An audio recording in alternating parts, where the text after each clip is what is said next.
Selamat siang, saudara-saudari seiman, Manado Bible Chapel. Sebelum kita mendengar firman Tuhan, mari kita satu dalam doa. Terima kasih Tuhan karena Tuhan memberi kesempatan kepada kami untuk mendengar firman Tuhan. Kami serahkan waktu ini kepada Roh Kudus. Roh Kudus akan membantu kami sehingga kami bisa mengerti kehendak dan makna kehendak Tuhan di dalam kehidupan kami masing-masing. Kami berdoa dalam nama Yesus Kristus. Amin. Hari ini kita akan melihat Tuhan menguasai hati seorang beriman. Sekarang kita masih di dalam sesi sudah melewati Tuhan adalah penguasa sejarah dunia dan Tuhan bekerja melalui orang-orang yang dipersiapkan. Tetapi iblis selalu menyerang manusia untuk menghalangi pekerjaan Allah. Dan sudah sekitar 4 minggu kita belajar di tengah segala penderitaan, Tuhan tetap menggenapi pekerjaannya. Dan nanti kita akan melihat mereka yang mengalami Allah akan menyembah Dia. Saat Tuhan bertindak, melakukan sesuatu, itu semuanya terjadi sesuai dengan rancangan Tuhan. Dan apa tujuan Allah memulihkan Yerusalem dan mengembalikan umat Israel ke sana? Mungkin kalian berulang-ulang belajar, jadi mungkin sudah menghafal. Pertama, Allah membangun tempat untuk beribadah. Kedua, Allah menyucikan hidup orang-orang yang beribadah. Kalau orang-orang yang akan datang untuk menyembah atau beribadah kepada Tuhan, tetapi mereka tidak kudus, Tuhan tidak akan menerima penyembahan mereka. Yang ketiga, Allah membangun kembali tembok untuk melindungi dari serangan luar. Dan minggu lalu khusus kita melihat bagaimana Ezra menyelesaikan tugas yang diberikan oleh Tuhan untuk membangkitkan bangsa Israel secara rohani. Tugas dia, Tuhan mau menggunakan kehidupan Ezra untuk menyucikan hidup orang-orang yang beribadah. Dan kita sudah melihat dari bagian Ezra pasal 9 ayat 1 sampai 5 bagaimana keadaan bangsa Israel. Yang pertama, mereka tidak memisahkan diri dari penduduk negeri dengan segala kekejian. Dan mereka telah mengambil istri dari antara anak perempuan. Ini melanggar apa? Ini melanggar firman Tuhan. Dan perlakuan mereka sepertinya Hakim-Hakim 21 ayat 25. Pada zaman itu, tidak ada raja di antara orang Israel. Setiap orang berbuat apa yang benar menurut pandangannya sendiri. Karena saat mereka balik dari Babelonia dan Persia, mereka sudah terpengaruh dari kebudayaan Babelonia dan Persia. Oleh sebab itu, kalau mereka hanya melakukan apa yang benar menurut pandangannya sendiri, memang kacau sekali. Dan mereka bagaimana melakukan nomor 1 dan nomor 2, karena firman Tuhan tidak menjadi pusat dalam kehidupan mereka. Itu yang masalah. Ya. Dan Ezra melihat keadaan bangsa Israel dan apa yang dia melakukan yang pertama. Dia berdoa. Apakah doa Ezra kepada Tuhan mengubahkan situasi bangsa Israel? Ya, dia mulai dengan doa dan itu membuat perubahan yang memang luar biasa. Dari bagian Ezra pasal 10 ayat 1 dan 5, minggu lalu kita sudah belajar bahwa yang pertama, doa Ezra menggerakkan hati bangsa itu. Kalau Ezra mau menggerakkan hati bangsa itu dengan teguran tanpa doa, apakah itu bisa terjadi? Semua bangsa Israel terharu dan mereka mau mengubahkan pikiran dan gaya hidup mereka? Saya berpikir tidak. Manusia tidak mengubahkan hati-hati manusia yang lain. Hanya Tuhan bisa. Oleh sebab itu bangsa Israel mengakui dosa-dosa yang muncul dari ketidaktahuan mereka. Mereka baru tahu bahwa apa yang mereka melakukan itu melanggar firman Tuhan. Dulu mereka tidak tahu, tetapi sekarang mereka sudah tahu dan mereka bertindak untuk mengakui, dan yang ketiga, mereka bertekad untuk hidup sesuai dengan firman Tuhan. Langkah demi langkah kita bisa melihat inilah yang pertobatan yang benar. Dan kita bisa melihat apakah kalian percaya bahwa satu orang dapat mengubah seluruh bangsa? Ya, bisa. Tua Esra, inilah yang menjadi awal dari kebangkitan rohani bangsa Israel. Oleh sebab itu kita sudah membaca Efesus pasal 2 ayat 10. Karena kita ini buatan Allah, diciptakan dalam Kristus Yesus untuk melakukan apa? Pekerjaan baik yang dipersiapkan Allah sebelumnya. Ia mau supaya kita hidup di dalamnya. Dan kita bisa berpikir ini, mengapa Tuhan memakai Ezra untuk pemulihan rohani bangsa Israel? Mungkin kalian bisa berpikir, apa alasannya? Apakah Anda masih ingat dekat apa yang ditetapkan oleh Ezra? Ezra pasal 7 ayat 10. Ya, Ezra pasal 7 ayat 10 berbunyi begini. Sebab Ezra telah bertekad untuk meneliti Taurat Tuhan dan melakukannya serta mengajar ketetapan dan peraturan di antara orang Israel. Ada yang 3 kosakata dia menetapkan. Yang pertama, meneliti Taurat Tuhan. Yang kedua, melakukannya. Yang ketiga, mengajar ketetapan. Kepada siapa? Di antara orang Israel. Ini dia menetapkan sebelum dia datang ke Yerusalem. Jadi, bagaimana Tuhan menggenapi ketetapan Ezra? Apa artinya meneliti? Meneliti artinya melakukan penyelidikan atau pemeriksaan secara teliti dan mendalam dan mendalam untuk memahami, setelah itu menemukan dan membuktikan sesuatu. Taurat Tuhan.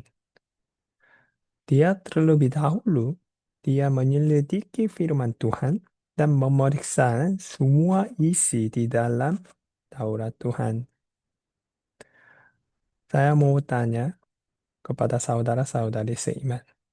Saat kalian membaca firman Tuhan, apa hatinya kalian? Apakah hatinya seperti Ezra? Apakah kalian mau mencari hatinya Tuhan saat membaca firman Tuhan? Atau kalian hanya baca-baca, oh ya, saya sudah baca sebagian. Kita seharusnya berubah sikapnya saat kita membaca firman Tuhan. Saat kita mau mencoba menyelidiki dan memeriksa firman Tuhan, kita bisa memahami dan menemukan dan membuktikan rencana Tuhan bagi kita masing-masing dan juga bagi orang-orang yang lain. Ezra bukan hanya meneliti Taurat Tuhan, tetapi dia melakukan. Apa artinya melakukan? Melaksanakan, mengerjakan, dan menjalankan. Ya, bukan hanya tahu, tapi itu menerapkan di dalam kehidupan Ezra sendiri dulu. Jadi dia merasa, melihat kalau dia melakukan itu, tindakan dan kegiatannya dan pekerjaan, dia mengalami Tuhan itu lebih dalam. Bukan hanya pengetahuan, tapi dia mengalami Tuhan. Setelah itu, dia menetapkan mau mengajar firman Tuhan kepada orang Israel, sehingga orang Israel juga bisa mengalami Tuhan. Apa artinya mengajar? Memberikan pelajaran, pengetahuan, keterampilan kepada orang lain. Bukan bagi keuntungan dirinya sendiri, tetapi dia sekarang mau membimbing seseorang untuk apa? Untuk memahami firman Tuhan. Inilah yang ketetapan Ezra. Tuhan melihat hatinya Ezra, maka Tuhan menggunakan kehidupan Ezra untuk membangkitkan hatinya bangsa Israel secara rohani. Tuhan sudah melihat hatinya Ezra. Oleh sebab itu, di kehidupan dia digunakan untuk pekerjaan baik. Dia sendiri bisa mengalami kemuliaan Tuhan. Dan melewati kehidupan Ezra, semua bangsa Israel bisa melihat kemuliaan Tuhan. Itu pertobatan. Ini memang luar biasa. Kalau kita mau ada ketetapan kita bagi Tuhan, Tuhan sudah melihat, Tuhan menggunakan itu. Siapa lagi seorang yang bertekad untuk kemuliaan Tuhan? Apa yang kalian masih ingat? Siapa? Kalian bisa berhenti video ini dan membaca Daniel pasal 1, 8 sampai 21. Memang ini sedikit panjang, tetapi saya ingin kalian bisa melihat cerita semua ini. Jadi saya tidak bisa menjelaskan semua isinya.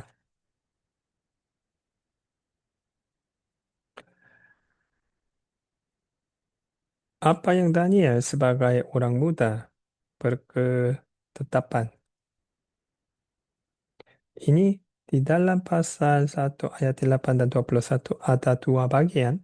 Yang pertama, Daniel dan tiga teman-teman mereka berketetapan.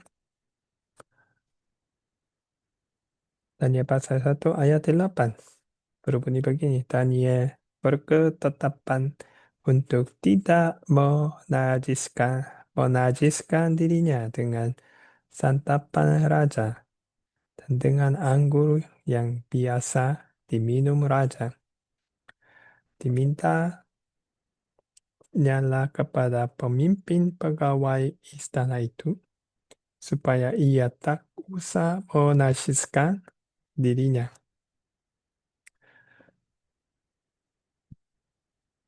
Mengapa Daniel ber- berketetapan untuk tidak makan makanan disediakan? Apakah Daniel tidak suka untuk makan? Apakah ada orang yang lain bersama-sama dengan Daniel dan teman-teman dari Yerusalem?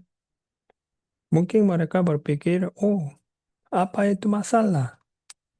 Karena kami kalah dari perang dan mereka sekarang tinggal di Babelonia dan sekarang Babelonia menyiapkan semua makanan bagi mereka dan mereka sekarang scout usul mengundang mereka menjadi pegawai di bangsa yang pada waktu itu yang berkuat. Tetapi mengapa Daniel? Dia menolak. Dia membuat keputusan, saya tidak mau makan. Tadi Ezra, dia meneliti Taurat Tuhan.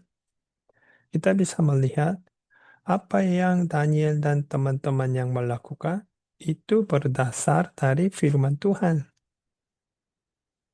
bukan pikiran mereka. Menurut bukan pandangannya mereka sendiri. Mereka melakukan berdasar firman Tuhan. Karena Keluaran pasal 34:15 ini cukup jelas.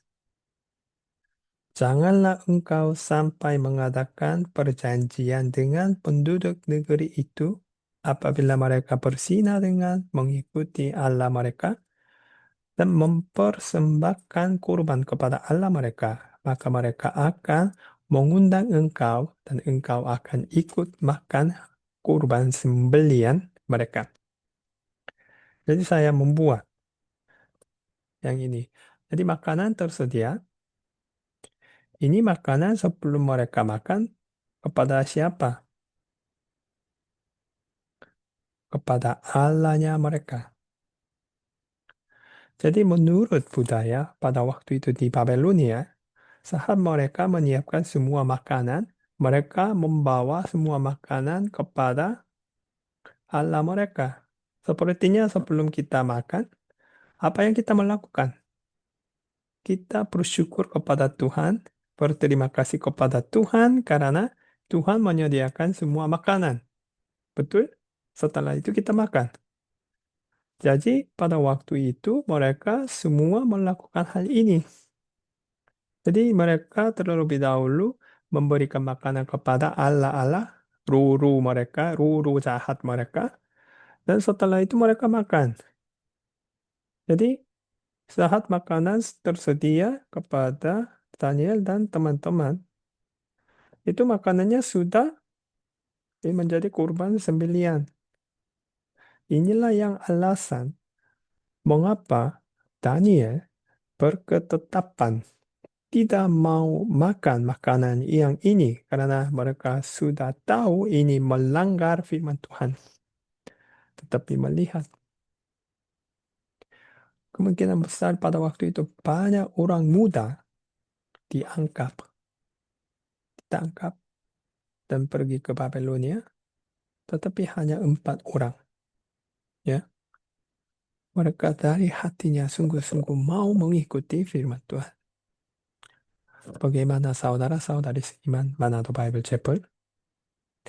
Kalian bisa melihat Manado Bible Chapel masih kelompok tidak besar. Mungkin kalau kalian mau kelihatan saja di sekitar Manado ada banyak gereja yang mega, ya. Tetapi saya sangat bersyukur kepada Tuhan karena kalian berkumpul di ruangan ini tidak mau melihat kelihatan, tetapi kalian sungguh-sungguh mau mengikuti firman Tuhan. Tidak banyak orang sungguh-sungguh mau mengikuti firman Tuhan. Tetapi kita akan melihat Daniel dan 3 teman-teman, mereka tidak tahu apa yang nanti terjadi setelah mereka membuat ketetapan. Ketika Daniel menetapkan hatinya, pekerjaan apa yang Tuhan lakukan dalam hidupnya. Mungkin kalian sudah membaca, sudah melihat, memang luar biasa. Saat kita memutuskan mau mengikuti firman Tuhan di dalam kehidupan kita sekarang, Tuhan bertindak bagi kita. Yang pertama, Daniel pasal 1 ayat 10. Apa yang ditulis? Tuhan terlibat secara, maaf ini ayat 9. Tuhan terlibat secara aktif dalam apa yang mereka lakukan. Maka Allah mengaruniakan kepada Daniel kasih dan sayang dari pemimpin pegawai istana itu. Lihat apa yang Daniel dan teman-teman melakukan. Mereka sudah tahu firman Tuhan dan mereka melihat situasi ini melanggar firman Tuhan.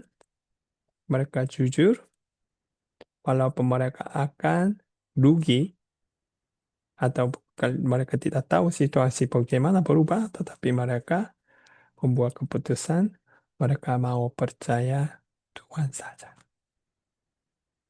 Dan itu mengaktifkan pekerjaan Allah di dalam kehidupan mereka. Jadi sekarang siapa muncul?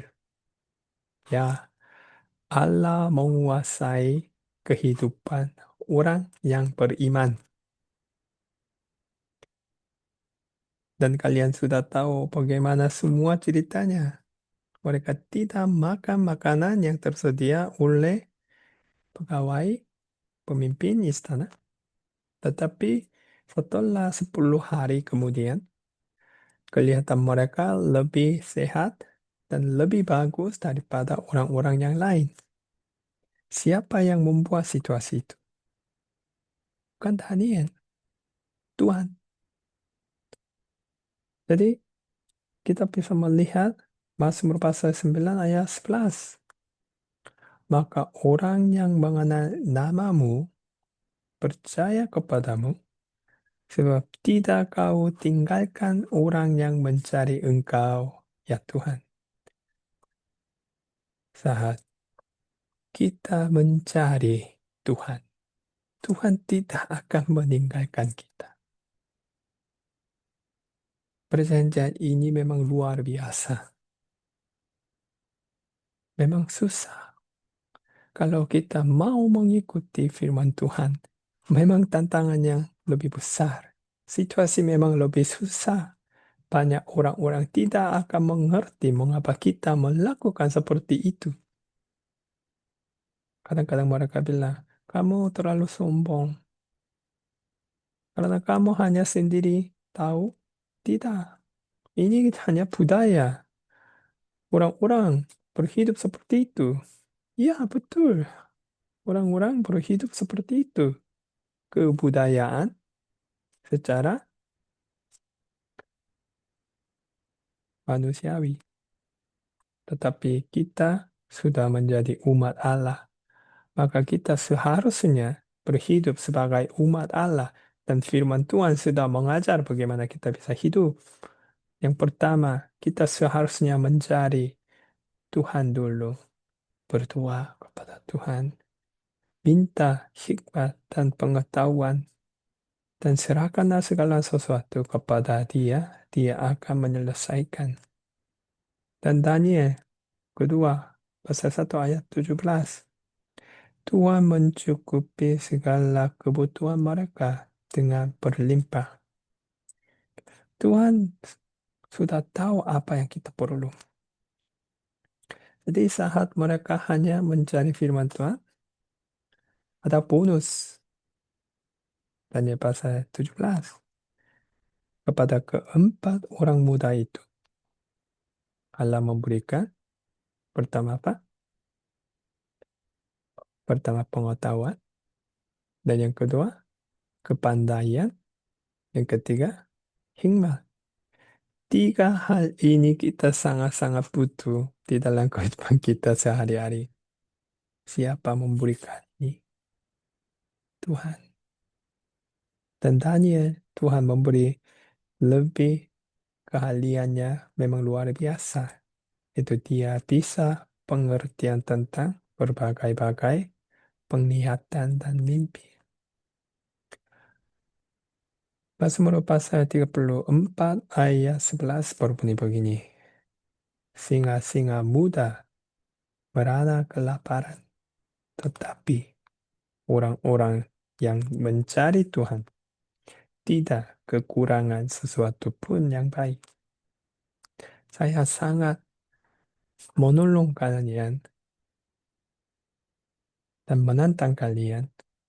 Kalian bisa coba ayat ini di dalam kalian, kehidupan kalian. Kalian akan melihat anugerah Tuhan selalu melimpah di dalam kehidupan kita. Tetapi Tuhan tidak mencukupi keinginan daging kita. Tuhan selalu mencukupi apa yang kita butuh. Oleh sebab itu, ada tabrak keinginan daging dan keinginan Roh Kudus selalu bertabrak. Karena kita mau lebih, ya. Walaupun sudah penuh, sudah puas, mau cari lebih, ya. Tetapi Tuhan sudah tahu apa yang kita perlu. Kita bisa bersuka cita di dalam apa situasi pun yang terjadi. Lihat, mengapa Allah menggunakan Ezra dan Daniel. Ini kesimpulan. Yang pertama, mereka menetapkan kehendak yang menyenangkan Allah. Mereka tidak mengikuti keinginan daging, tetapi mereka sangat rindu. Tuhan, saya sangat mencari Tuhan di dalam situasi saya. Tuhan, saya serahkan segala sesuatu kepada Tuhan. Ya, banyak kebudayaan kita bisa melakukan ini. Tetapi Tuhan, saya sebagai umat Allah, anak Tuhan, saya mau percaya firman Tuhan. Walaupun saya akan menderita dan pergumulan terjadi, tapi saya hanya mau melihat Tuhan. Inilah yang hati. Bagaimana? Mengapa Tuhan menggunakan kehidupan Ezra dan Daniel? Karena keinginan Ezra dan keinginan Daniel menyenangkan hatinya Tuhan. Yang kedua, mereka memahami firman Tuhan dengan jelas dan berkeinginan untuk tahan. Bukan hanya memahami dari otak, turun di dalam hati, dan mereka melakukan. Mengasihi Tuhan dengan segenap hati, segenap jiwa, segenap kekuatan. Dan yang ketiga, Allah menunjukkan kuasanya kepada mereka sesuai dengan firman-Nya. Tadi kita sudah melihat Mazmur pasal 9 ayat 11. Maka orang yang mengenal namamu percaya kepadamu, sebab tidak kau tinggalkan orang yang mencari engkau ya Tuhan. Yang kedua, singa-singa muda merantau kelaparan, tetapi orang-orang yang mencari Tuhan tidak kekurangan sesuatu pun yang baik. Apakah kalian percaya ayat-ayat ini? Jadi, apa yang kalian mau menetapkan di dalam kehidupan kalian pada siang hari ini? Mungkin kalian bisa berdoa dan bertanya kepada Tuhan. Tuhan, bagaimana saya bisa berhidup di dunia ini? Apa tujuan kehidupan saya? Dan Tuhan pasti akan menjawab. Terima kasih. Inilah yang firman Tuhan. Dan nanti kita akan ambil waktu sharing.